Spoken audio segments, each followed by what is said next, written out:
ICC T20 ವಿಶ್ವಕಪ್ ಟೂರ್ನಿಯ ಮೊದಲ ಪಂದ್ಯದಲ್ಲಿ ಭಾರತ ತಂಡ ಭರ್ಜರಿ ಜಯ ಸಾಧಿಸುವ ಮೂಲಕ ಶುಭಾರಂಭ ಮಾಡಿದೆ. ನಿನ್ನೆ ಮುಂಬೈನ ವಾಂಖೇಡೆ ಸ್ಟೇಡಿಯಂನಲ್ಲಿ ಯುಎಸ್ಎ ವಿರುದ್ಧ ನಡೆದ ಪಂದ್ಯದಲ್ಲಿ ಭಾರತ ತಂಡ 29 ರನ್ಗಳ ಅಂತರದಿಂದ ಜಯ ಸಾಧಿಸಿದೆ. ಟಾಸ್ ಸೋತು ಬ್ಯಾಟಿಂಗ್ ಮಾಡಿದ ಭಾರತ ನಿಗದಿತ 20 ಓವರ್ಗಳಲ್ಲಿ 9 ವಿಕೆಟ್ ನಷ್ಟಕ್ಕೆ 161 ರನ್ಗಳನ್ನು ಗಳಿಸಿತು. ಇನ್ನು 162 ರನ್ಗಳ ಗುರಿಯನ್ನು ಬೆನ್ನತ್ತಿದ ಅಮೆರಿಕ ತಂಡ ನಿಗದಿತ 20 ಓವರ್ಗಳಲ್ಲಿ 8 ವಿಕೆಟ್ ನಷ್ಟಕ್ಕೆ 132 ರನ್ಗಳನ್ನು ಗಳಿಸಿ ಸೋಲು ಕಂಡಿತು. ಇನ್ನು ನಿನ್ನೆ ಭಾರತಕ್ಕೆ ಆರಂಭದಲ್ಲೇ ಆಘಾತ ಎದುರಾಯಿತು. ಯುವ ಬ್ಯಾಟರ್ ಅಭಿಷೇಕ್ 0ಗೆ ಔಟ್ ಆದರೆ ಇಶಾನ್ ಕಿಶನ್ 20 ರನ್ ಮತ್ತು ತಿಲಕ್ ವರ್ಮಾ 25 ರನ್ಗಳನ್ನು ಗಳಿಸಿ ಅಲ್ಪ ಮೊತ್ತಕ್ಕೆ ಔಟ್ ಆದರು. ಮಧ್ಯಮ ಕ್ರಮಾಂಕದಲ್ಲಿ ಶಿವಮ್ ದುಬೆ 0 ಸುತ್ತಿದರೆ ರಿಂಕು ಸಿಂಗ್ 6 ಮತ್ತು ಹಾರ್ದಿಕ್ ಪಾಂಡ್ಯ 5 ರನ್ಗೆ ಔಟ್ ಆದಾಗ ಭಾರತ 77 ರನ್ಗಳಿಗೆ 6 ವಿಕೆಟ್ ಕಳೆದುಕೊಂಡು ಸಂಕಷ್ಟಕ್ಕೆ ಸಿಲುಕಿತ್ತು.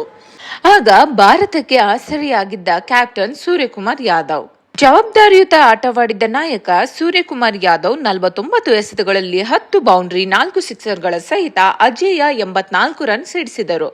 ಇನ್ನು ಅಮೆರಿಕ ಪರ ಉತ್ತಮ ಬೌಲಿಂಗ್ ಪ್ರದರ್ಶನ ನೀಡಿದ ಶಾನ್ಲಿ ವ್ಯಾನ್ ಶಾಲ್ಕ್ವಿಕ್ 25 ರನ್ ನೀಡಿ 4 ವಿಕೆಟ್ ಪಡೆದು ಮಿಂಚಿದರು.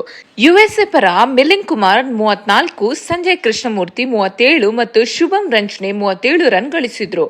ಯುಎಸ್ಎ ಗುರಿ ತಲುಪಲು ಸಾಧ್ಯವಾಗದೆ ಅಂತಿಮವಾಗಿ 29 ರನ್ಗಳ ಅಂತರದಿಂದ ಸೋಲುಪ್ಪಿಕೊಂಡಿತು.